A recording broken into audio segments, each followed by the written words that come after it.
Louvado seja nosso Senhor Jesus Cristo, para sempre seja louvado.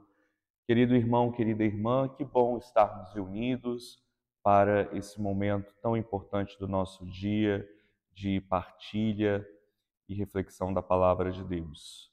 Nós estamos, nesse momento, tentando viver aquilo que pede Jesus, escolher a melhor parte.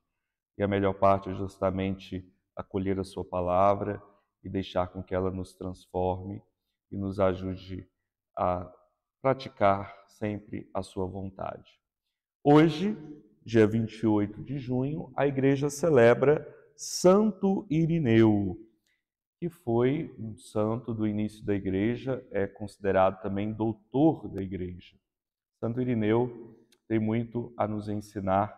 Daqui a pouquinho nós vamos refletir um pouquinho mais sobre a vida dele.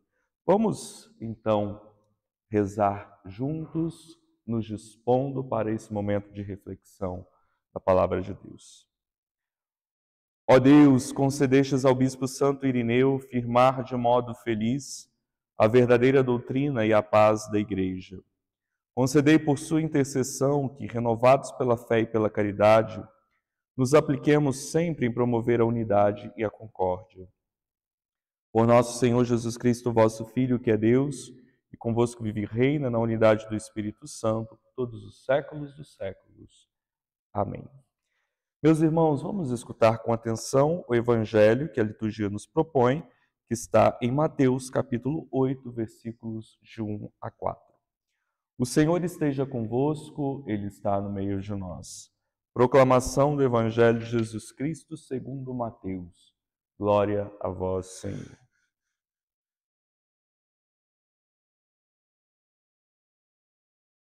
Tendo Jesus descido do monte, numerosas multidões o seguiam. Eis que um leproso se aproximou e se ajoelhou diante dele, dizendo: Senhor, se queres, tu tens o poder de me purificar. Jesus estendeu a mão, tocou nele e disse: Eu quero, fica limpo. No mesmo instante, o homem ficou curado da lepra. Então Jesus lhe disse: Olha, não digas nada a ninguém, mas vai mostrar-te ao sacerdote e faze a oferta que Moisés ordenou para servir de testemunho para eles. Palavra da salvação, glória a vós, Senhor. Amados irmãos e irmãs, como eu disse, hoje a igreja celebra Santo Irineu de Lyon. Santo Irineu foi bispo da cidade de Lyon, na França. E ele foi um cristão, um escritor do segundo século da era cristã. Ele é considerado como um dos últimos padres apostólicos. Os padres apostólicos são aqueles que tiveram contato direto ou indireto com os apóstolos de Jesus. Santo Irineu não teve contato direto com os apóstolos, mas ele foi formado por São Policarpo. São Policarpo foi um discípulo do apóstolo João. Então, indiretamente, Santo Irineu participou dessa geração dos padres apostólicos. Santo Irineu se dedicou a duas atividades muito importantes para aquele período inicial da igreja. A primeira atividade foi justamente a sua defesa da doutrina católica, num tempo em que havia muitos questionamentos, né, sobre a doutrina cristã, algumas recusas à afirmação da realidade da encarnação de Jesus, algumas tendências dentro da igreja, como as tendências gnósticas, não consideravam a encarnação de Jesus como algo real, como algo verdadeiro.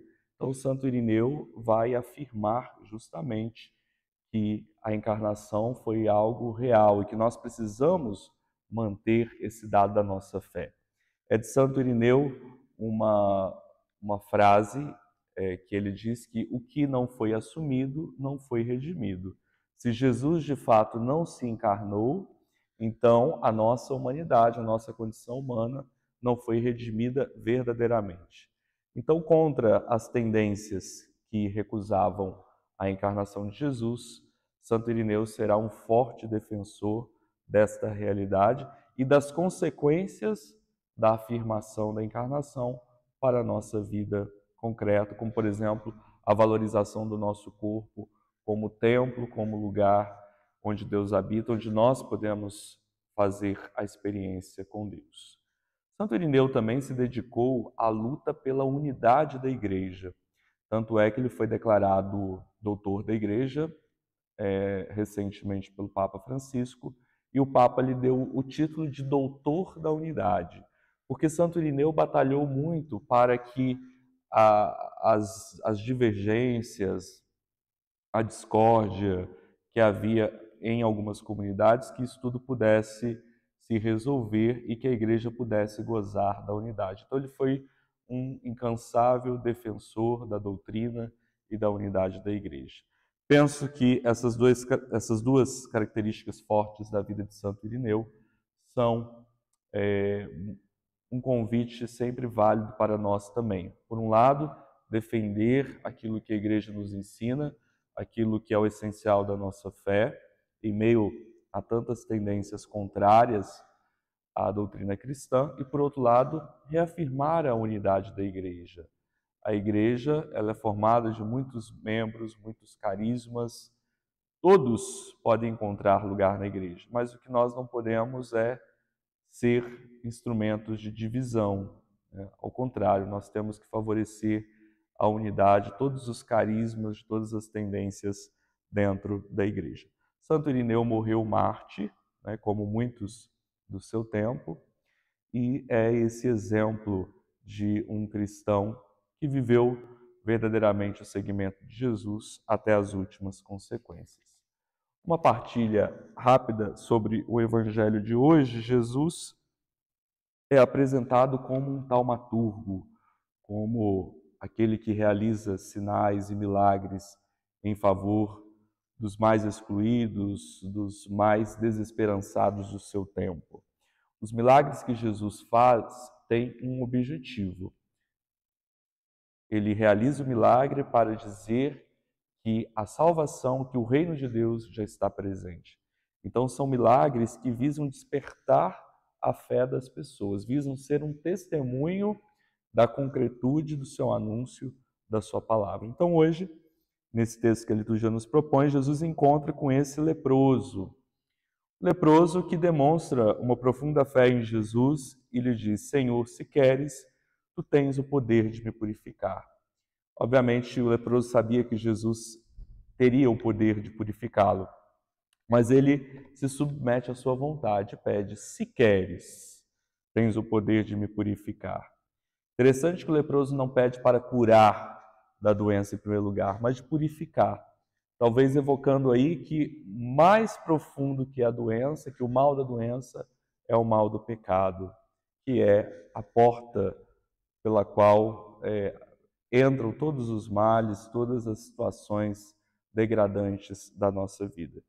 Jesus, então, não tem medo de tocar este leproso e de também ser considerado impuro, ao contrário, ele toca o leproso e o homem fica curado da lepra, né? Então nós vemos essa atitude humaníssima de Jesus, ele que desceu a nós e não tem medo de se misturar com as nossas impurezas, não tem medo de tocar as nossas impurezas para justamente nos curar, para nos reintegrar à nossa verdadeira dignidade.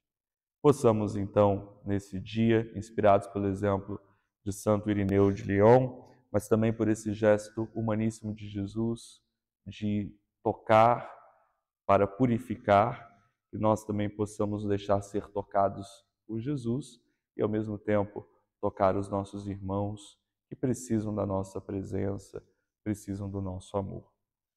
Que Deus abençoe você.